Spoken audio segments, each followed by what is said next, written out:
George! My dear old chap. Oh, good to see you.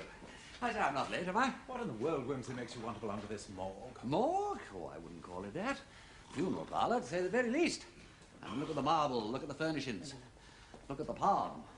And that chased bronze nude in the corner. Yes, and look at the corpses. Dry martini?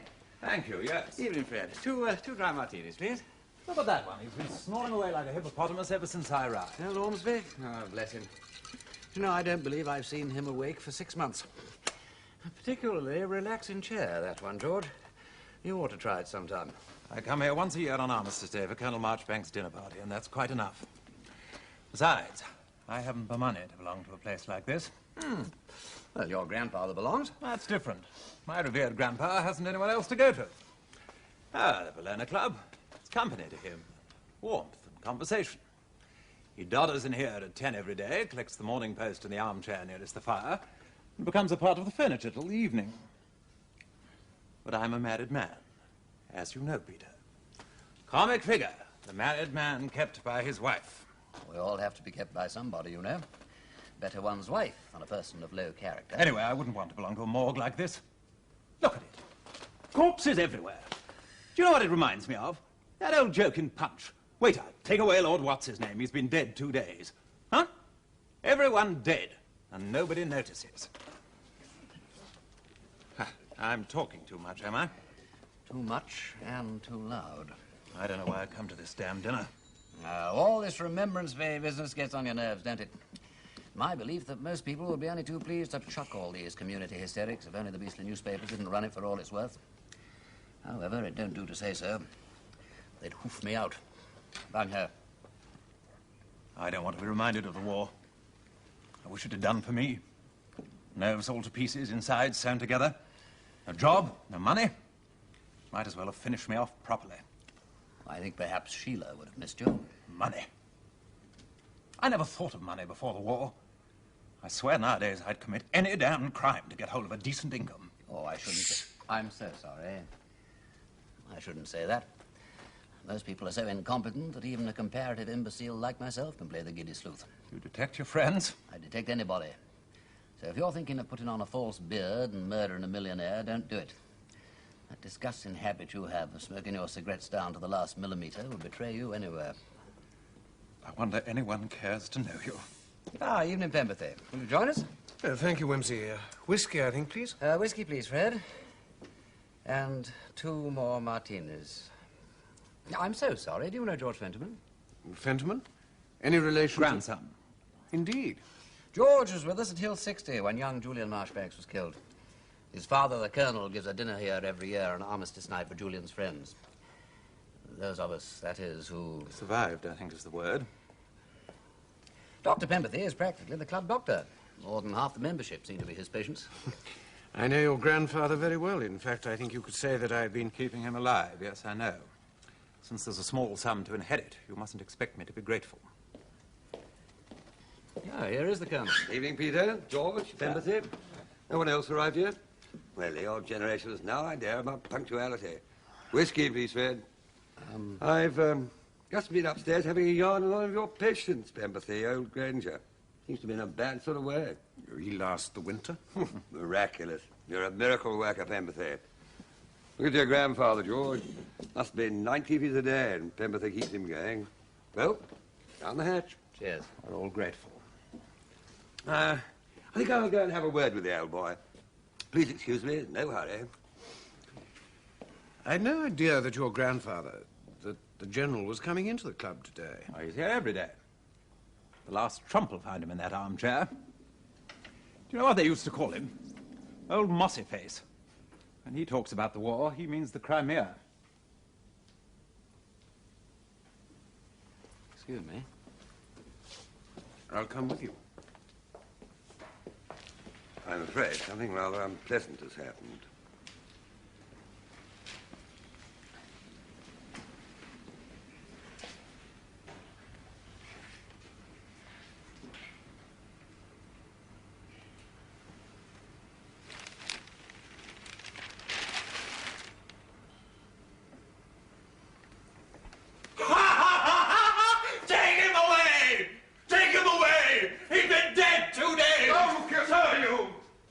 So am I. We're all dead, but none of us noticed. All right. I'll join you in a moment.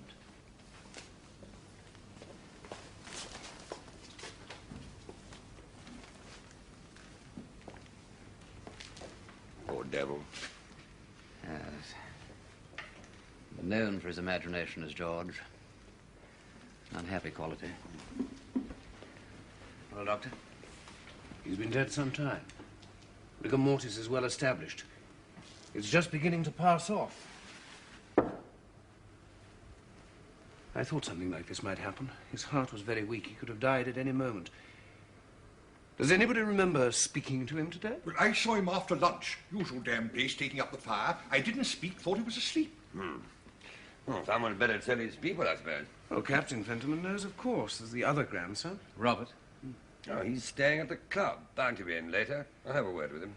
After that, there's the old man's sister, Lady Dormer. She lives round the corner in Portman Square, but they haven't been on speaking terms for years. Should be told, nevertheless.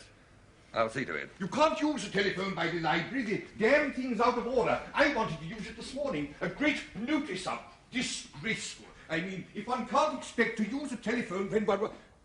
Hello, it's gone now. I suppose the phone's all right again. They might let one know. Thank you, Etheridge. Oh, well, if you don't need my assistance. Passing off? What, the rigor? Yes. The fire would have helped a bit.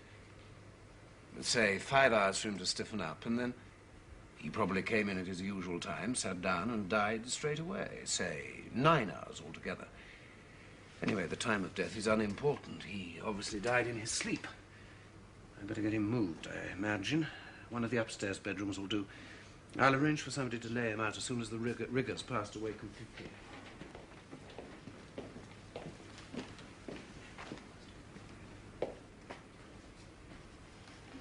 Have you broken the news to Lady Dormer? Lady Dormer's dead. Her maid tells me she passed quietly away at 10:30 this morning. General Fenterman. The mistress's brother. He's dead. This morning. Suddenly at his club.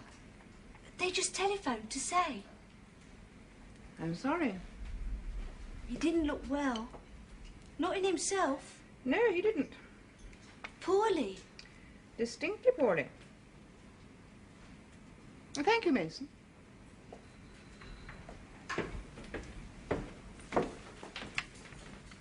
Very strange, miss. Both of them passing away. So close together. They were old. Not strange at all.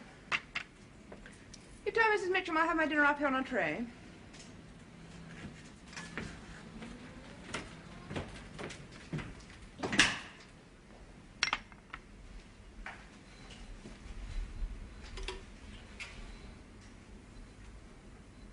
Langham 0929, please. Oh, hello, it's Anne. Anne Dorland. They just telephoned. The General died this morning. Suddenly at his club. He's dead, Sheila. I'm afraid I made rather a fool of myself. We'll get something? Yes? Enough. Enough to pay off the debt, not enough to count. I meant the debt. I know you did.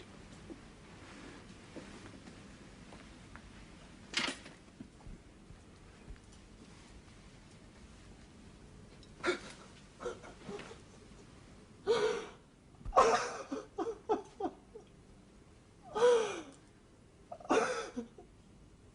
don't think I like you going out to work. Sitting at that damn cash desk all day. Dear. I'm sorry. Dear love, George. I'm sorry. I've been feeling a bit odd all day. I've been feeling dashed on, Sheila. Have you taken one of your pills? No. I'll get you one. We'll have some cocoa, and you take one of your pills. Not yet, eh? Hold on a bit. You're a better prescription for me than anything the quacks can give. As long as you don't get tired of coping. I shan't get tired. And we will get something.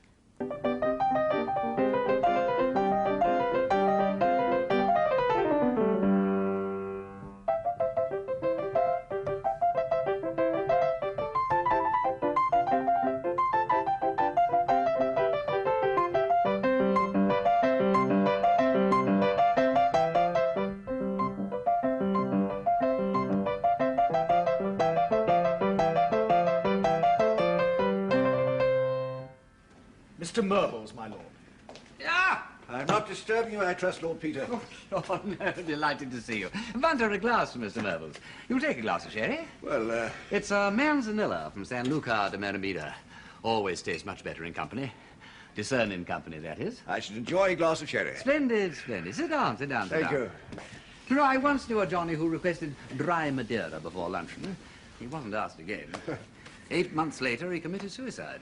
I don't say that it was on that account, but he was earmarked for a bad end, what? Thank you, Pater, thank you. You're quite well, I trust? I'm in excellent health, sir. I'm obliged to you. Been doing any photography lately? A certain amount, sir, but merely of a pictorial description, if I may venture to call it so. Criminological material has been distressingly deficient of late. Well, perhaps Mr. Murbles has brought us something. No, I don't think so. I'm sorry to disappoint, Pater, but nothing of an undesirable nature is involved. The fact is, a curious question has arisen with regard to the sad death of General Fentman 10 days ago at the Bellona Club, to which I understand you were a witness.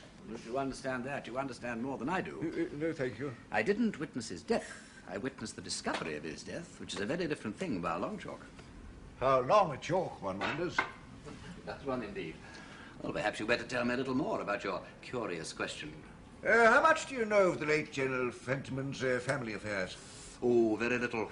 He was a widower, I understand. His wife died in early life. She was never strong, and rendered less so by the military regularity with which the general required her to perform her maternal functions. There are 2 surviving grandsons, Captain George Fentman... George, I know. And Major Robert. Robert, I've met. Regular army, distressingly hearty and all that. Yes, he's of the old Fentman stock. Poor George inherited a weakly strain from his grandmother, I'm afraid. Weakly? Nervous. George and I were brother officers, you know, Burbles. He was very badly gassed, shot up, and hung about on the barbed wire, watching his best friend, Julian Marshbanks, bleed to death, not 15 yards away. He was appallingly shell-shocked and suffered a breakdown from which he's not yet recovered. I, too, as I think you know, suffered a nervous breakdown at the end of the war. Perhaps simply to continue would be best. Let me get you some more sherry. No, thank you. We were speaking of General Fentman's family. He had, in fact, one other surviving relative, a sister. Yes, I know. She died too, I understand. At 10:30 in the morning of November the 11th. Mm-hmm. The General found dead in his usual armchair at the Bellona Club that same evening. But as to when he died, you see, one can't be certain. It's a matter of a will, I take it. Very perceptive, Lord Peter. I hope I'm not boring you, by the way. I'm bearing up, waiting for the point where the money comes in. There's a steely legal glitter in your eye which suggests that the thrill cannot be far off. Quite. The sister, Lady Dormer, had not for many years been on speaking terms with her family. Not, I hasten to say, by her choice. Mm-hmm. She'd made a most unfortunate marriage, you understand. Unfortunate? To a man in trade. Button maker, to be precise. To make matters worse, she and her husband were extremely happy. Quite unforgivable. So the quarrel was never made up? And all the time, her husband, who already had some money, made a great deal more, was consequently knighted. And so on and so on. The Fentimans, I take it, had very little money. 1 or 2 minor bequests apart, the General has left a mere £2,000, which will go entirely to his younger grandson, George. And Robert knew? Oh, and approves. Mm-hmm. Robert's executor and residuary legatee. After George has been paid the £2,000, anything left will go to Robert. Plain sailing, ain't it? Lady Dormer left a will. Aha. Everything to go to the General if she were to die before him. I'm ahead of you, I think. If she did die first, George gets... The 2,000 you would have got anyway. And Robert? The remainder. Something in excess of £500,000. The situation is further complicated by the involvement of one other party. Miss Anne Dorland, a niece. She lived with Lady Dormer, has a studio in the house. She stands to inherit as well. In a nutshell, Lord Peter, the position is this. If Lady Dormer died before the General, Miss Dorland, as you suggest, does stand to inherit some £12,000. George gets his 2,000. And Robert his £500,000. If, however, the good lady died after the General, then a secondary provision of Lady Dormer's will applies. The bulk of the money, instead of going to Robert... will go to Miss Dorland. Exactly. Interesting. Most awkward situation. And commonly awkward. So everything depends entirely on when the General actually died. Precisely. I act for the Fentimans, and this Miss Dorland has other representations. What do you want me to do about it? You're a member of the Bellona Club, Lord Peter. You know the persons and places involved. You're exceptionally well fitted to make the necessary investigations without creating a scandal. If I were you, I'd get the parties concerned to come to an agreement. There are certain obstacles. Someone being greedy? Well. When you were a small boy, Myrbles, did you ever go around poking sticks into peaceful and mysterious-looking ponds just to see what was at the bottom? Oh, frequently. I was extremely fond of natural history. I had a remarkable collection of pond fauna. Did you ever stir up a juice of a stink in the course of your researches? Where? What are you suggesting? Just a general warning. I'll start tomorrow. I shall enjoy it.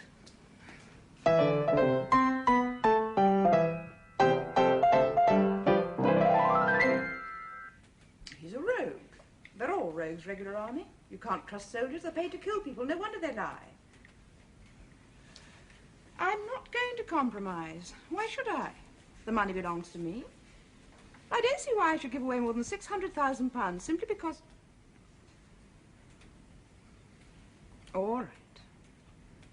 All right, my darling. Yes.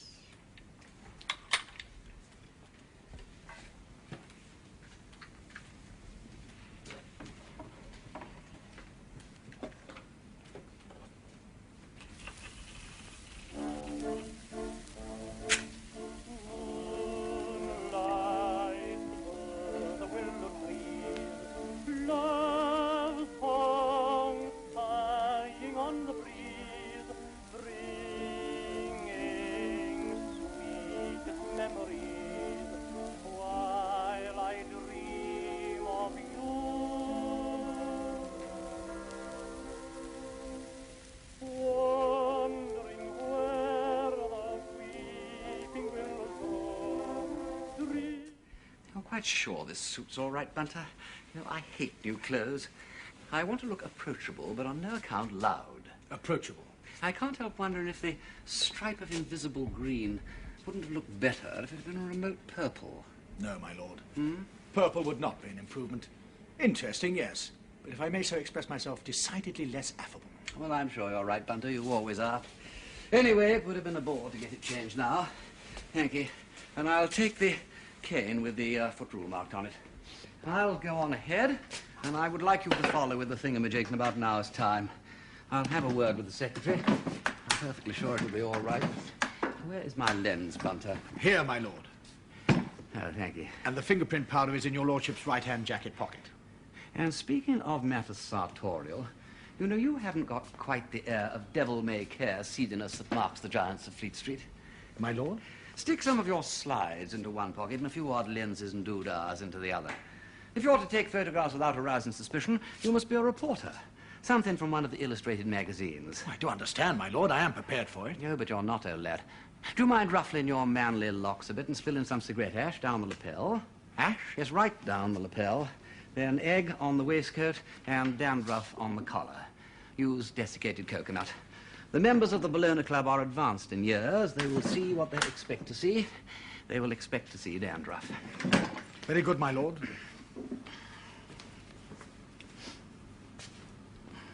Boiled egg, my lord? Fried egg, Bunter. No, my dear Cully, nor do I want to make a fuss. Au contraire, as the man said in the Bay of Biscay when they asked if he'd dined. A few photographs, that's all I want. Just to keep the lie of the land under my hawk-like optic, what? So do you mind pretending that he's the bloke from the Daily Twaddle or Picture News or something while he totters around with the doings? What do you say? Oh, it's all fair and above board, I suppose. We don't want anything unpleasant. No, of course not. That's the idea. Strictest confidence. Any sum up to £50,000. Your note of hand alone, delivered in a plain van, no references needed. Trust little Peter. Oh, my dear Wimsey. See, as I said, there's been a bit of a muddle as to when old Fentiman actually died. And I've been asked by the family to barge around and ask questions. You're not the only one. I've already had complaints about some dashed lawyer bloke worming his way in and cross-questioning the members. Have you, Badger? Well, I wonder who that could be. Not my Mr. Myrtles, obviously. Anyway, Bunter, what I want you to do is to just toddle around taking what's the names. Photographic studies. Yeah, that's the idea, yes. Notably of the smoking room, both from the entrance and from the door of the library here, including the telephone cabinet. Ah, yes, that's another thing. Complaints about the telephone being out of order. Though it hasn't been. Who'd be a club secretary? My dear fellow, once one starts an investigation, it's mysteries all the way. And one of the fireplace, Bunter, showing the old boy's usual chair, a couple of snaps of the hall, and then one of the cloakroom with the peg he used. And anything else? Oh, never mind. Anything else that takes your fancy, just to add artistic verisimilitude to an otherwise bald and unconvincing narrative. All right, lad, off you go. Very good, my lord. I'll hang on here for a while, Collier. I've left a message asking Dr. Pemberthy to drop in for a chat, and I'll have a word with the porter, that sort of thing. All honest work. Oh, by the way, is George, no, I beg your pardon, is Robert Fentiman still staying in the club? Oh, no, he has rooms in Richmond. He's been staying in his grandfather's flat since all this unpleasantness. I suppose he has to look after things, now he's head of the family. Yeah, but he was staying here, Robert, that is, on the night before... Stuck in town, he stopped over. We see a fair amount of him. Yes, and so must I. He shall be my next call. Bunter shall do a photographic study. You wanted to see me? Ah, Pemberthy, how good of you to drop in. Morning and all that. Thank you so much, Cully. He's quite different when he's on the detective trail. Positively masterful.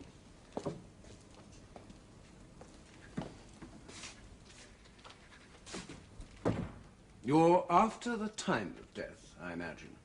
You're very quick. No, it's clear there's a question.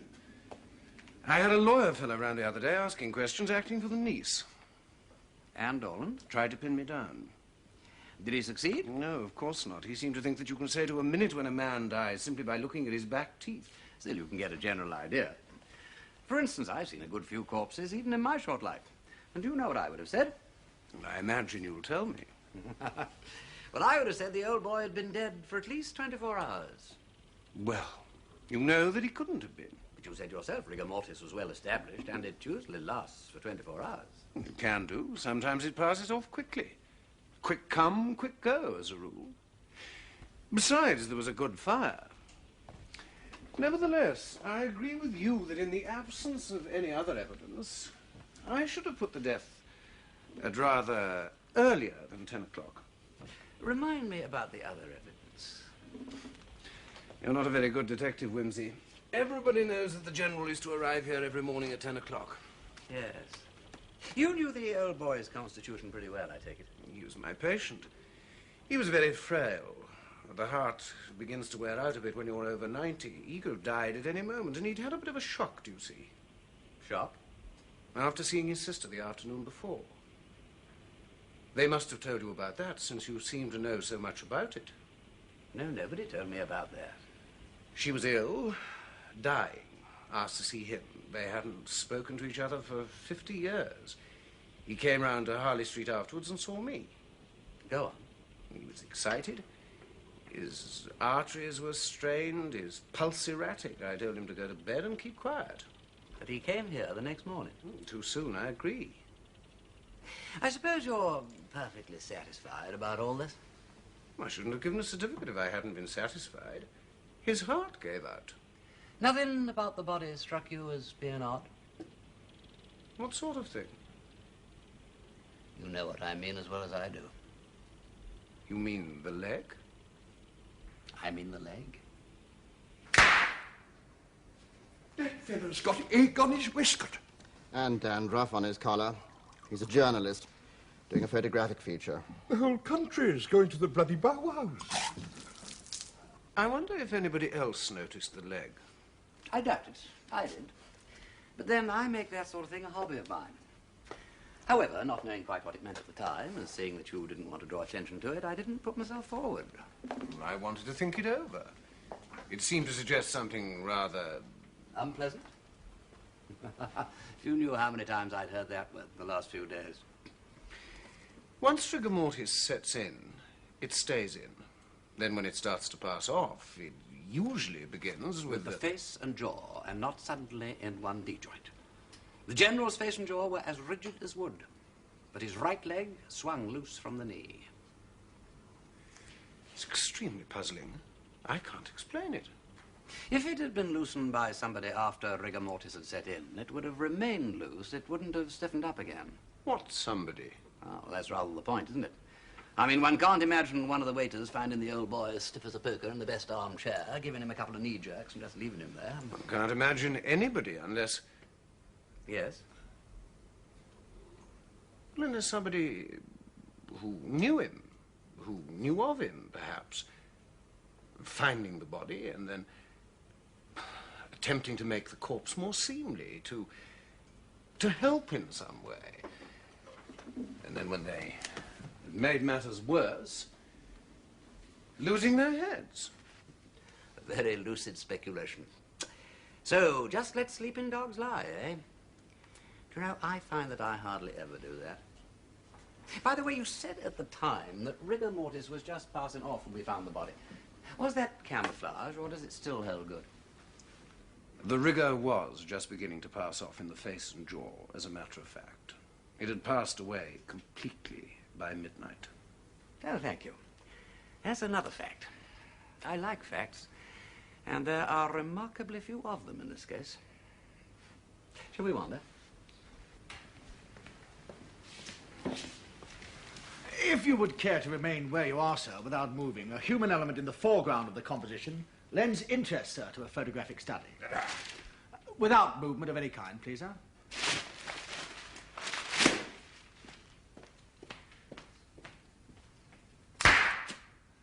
Thank you very much, sir. I think that will do very nicely.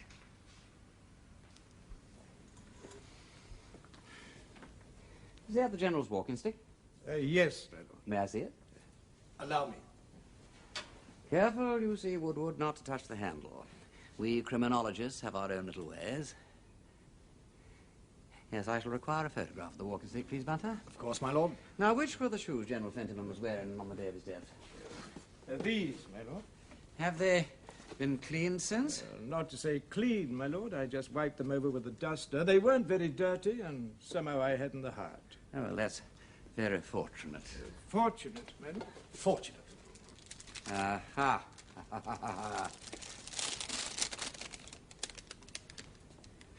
Label it, please, Bunter. I would like to keep this shoe, if I may. Yes. Better wrap it up. Paper? Yesterday's Morning Post. It's on the occasional table in the sitting room. I'd like to see the clothes he was wearing on that day, if I may. Yes. Just the outer garments, you know, the hat, suit, overcoat, that sort of thing. Have they been brushed? No, my lord, just shaken out. That's very fortunate. That'll be Major Fentiman, my lord.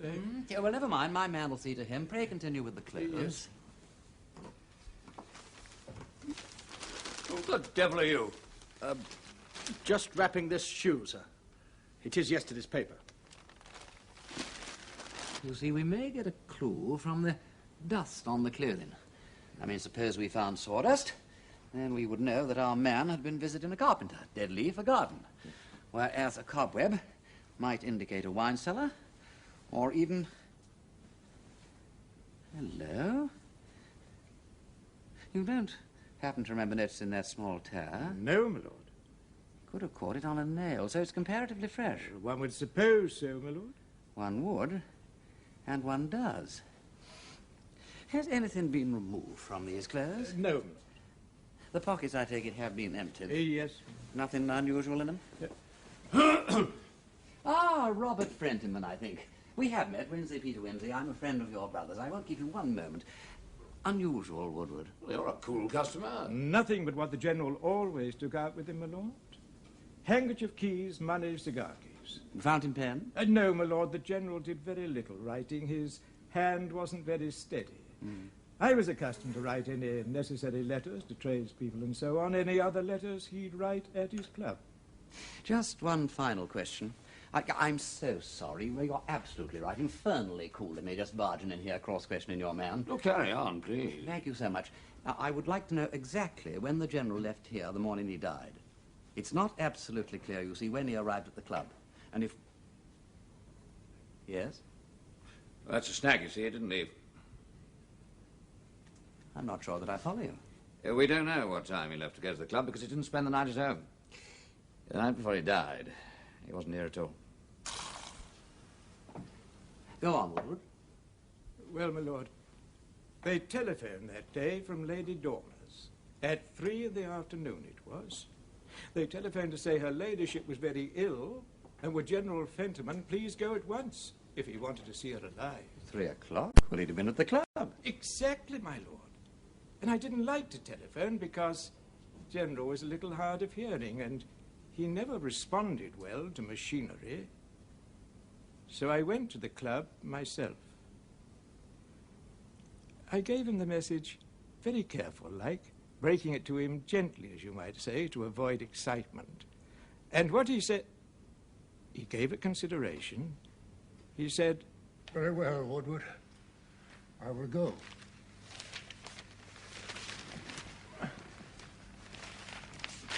It is certainly my duty to go.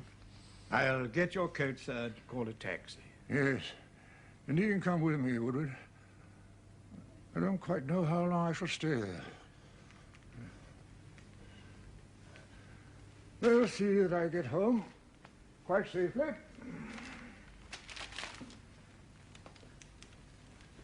And that was the last time I saw him alive, my lord. The telephone rang about 9 o'clock that night. It was a gentleman speaking. Is that Woodward, he said? He asked for you by name. General Fentiman wishes me to tell you not to wait up for him as he's staying the night with me. So I said, excuse me, sir, who is that speaking, please? Mr. Oliver, he said. I'm an old friend of the General's, and he's staying the night with me because we have some business to talk over. So I said, I hope the General was in good health and not tiring himself. And Mr. Oliver laughed. Laughed? Oh, in a good-humoured way, sir, and he said he'd take good care of the General. And I was just about to ask him where he lived when he rang off. Well, now, what do you think of that? Odd. And most unfortunate. Next day, they telephoned from the club and told me... Did the General often stay out at night? Never, my lord. I can't recollect such a thing. And you'd never heard of this Mr. Oliver? No, my lord. His voice wasn't familiar? It's very difficult to say, my lord. I thought at the time it might be one of the gentlemen from the club. Do you know anything about the fellow, Fentiman? Oh, I've met him, at least I think so. I ran across him at some frightful public dinner sitting near my grandfather. I've seen him lunching, you know, at Gatty's. What's he like? Oh, tall, thin, grey hair, spectacles, you know, sort of thing. Like all those fellows. Thank you. A most helpful description. Oh. Age? 60s, might be older. You know, I've got an idea that he was retired, lived in some suburb. Hanged if I can remember which. You know, it's on occasions like this, I think there's really quite a lot to be said for women. What? Well, you say you've met the fella, you've seen him around, luncheon, he's a friend of your grandfather's, and yet you don't know a thing about him. A woman, given your opportunities, would have discovered his address, occupation, whether he was married, how many children he had with names and sexes, who his favourite author was, what food he liked best, and the name of his dentist, tailor, and bootmaker. So she would. That's why I've never married. All the same, I think I'd try and remember a little bit more about Mr. Oliver if I were you, because it could make a difference of £500,000 to your fortune. You've looked through your grandfather's address book, I take it? Yes, no good, though. Then we better go through the London telephone directory. If he rang you here, we may assume that he's on the telephone himself. Tell you what I'll do. I'll keep having lunch at Gatty's. Well, if I've seen him there a couple of times, I might see him there again. I'll ask the waiters. Well, I'd keep off the Bardolino. It's abominable. Now, Woodward, do you mind if we take your fingerprints?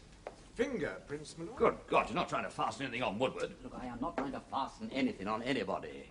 I want the General's fingerprints to compare with some others that I've got at the club.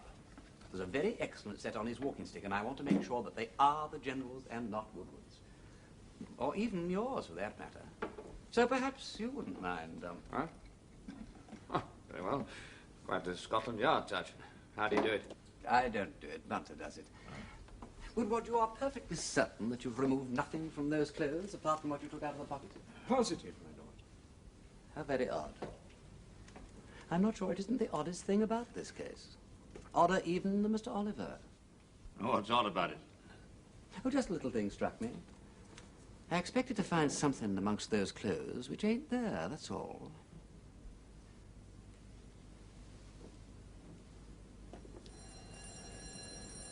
It's Peter Wimsey. But we've nothing to offer him and there's no whiskey. I'd better let him in.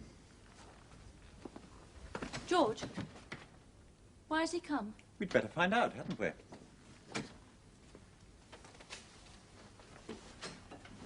Wimsey. Well, I say, what a surprise. Just popped in, you know, in passing. Oh, jolly good of you to penetrate to this ghastly hole. Sheila, look who's here. Oh, how nice of you to come round, Lord Peter. Have you had dinner? Yes, I have, actually. Do sit down. Oh, thank you. Like a whiskey, I expect. No, thanks, old lad. No, I've had a brandy already. Never mix the grape and the grain. I don't think we have any brandy, have we, George? No damn well we have. No, really, I don't want any more, thank you. Miserable fire, I'm sorry. Do wish you'd tell that blasted char of yours to fill the scuttle properly. She doesn't like being spoken to. I'm always afraid she'll give warning. Anyway, I'm generally gone before she gets here. You don't need to tell Wimsey you go out to work. He knows. Don't be so silly, George. Why is it, Lord Peter, that men are always so cowardly about speaking to servants? Now, George... It's a woman's job to speak to servants. Well, I'm really rather lucky in that respect. I have an extraordinarily faithful and intelligent man who looks after me like a mother. Is that the man who takes photographs for you when you're on one of your crime hunts? Yes. He's retired into photographic life this evening, as a matter of fact. I've more or less been ordered out of the flat. Well, I'm sorry you were driven to seek asylum in our poverty-stricken hovel. You needn't answer that. There is no answer. You are investigating something at the moment?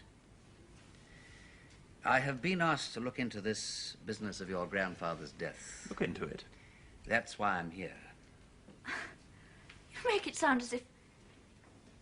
Surely there's no question of foul play. Foul play. Oh, don't keep getting at me, George. You know what I mean. Who's getting at you? Please. I'm not getting at you! Can't be in company nowadays without her saying I'm getting at her. To look into the time that he died.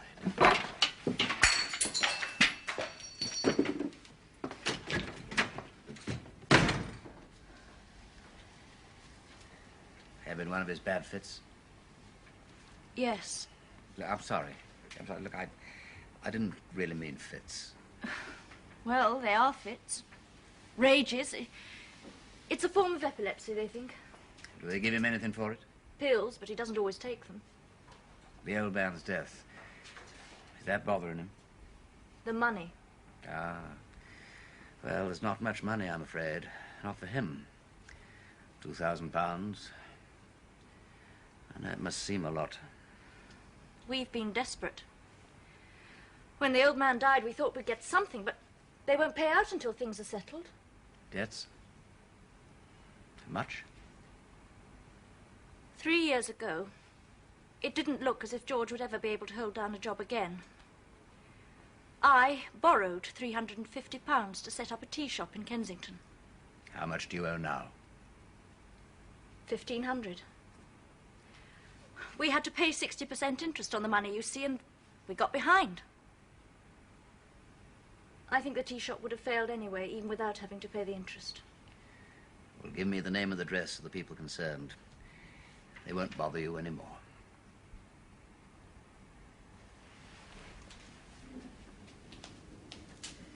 You never spoke to Lady Dormer about this? Oh, no. George wouldn't have much to do with her.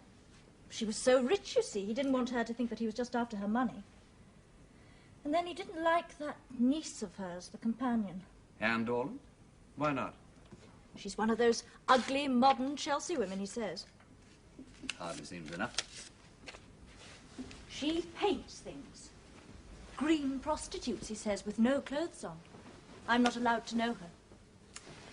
George says a man can't get a decent job these days with all these hard-faced, cigarette-smoking females all over the place, pretending to be businesswomen. George is rather old-fashioned in some ways.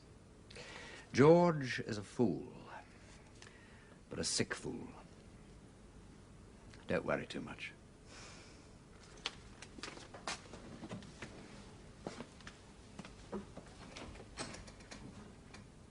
Goodbye. Thank you, Lord Peter.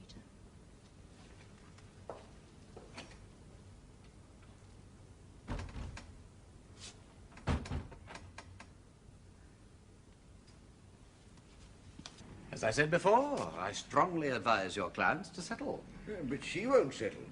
The Dorland woman won't settle. Or perhaps she knows something. How can she know that we don't? After all, Lord Peter, there are only 37 minutes in question. His sister died at 10:37. And whatever one may think about the rigor mortis passing off so quickly, we know that General Fentiman didn't arrive in the club until 10 a.m. We know that. But do we? What? We know he usually arrived at 10 a.m. But on the morning of November the 11th, nobody actually saw him arrive. There was a new hall porter on duty. They didn't know him. And the cloakroom attendant, Punter? Saw the General's hat and coat on his usual peg, but didn't see the General put them there. And most interesting of all, the missing poppy. Do I follow you? No, but you shall. I've seen the clothes that the General was wearing on that day. I've spoken to his man, and I know what was and what was not removed from those clothes. And on the morning of Armistice Day, when every member of the Bellona Club was wearing a poppy, gallant, true-blue General Fentiman was not, though he had walked to the club through streets filled with patriotic poppy sellers. Don't you find that interesting? It seems that he spent the night before his death in the company of an old friend, a Mr. Oliver. But nobody knows, you see, Mervils, where the mysterious Mr. Oliver lives or what he looks like. So I think we'd better find him, don't you?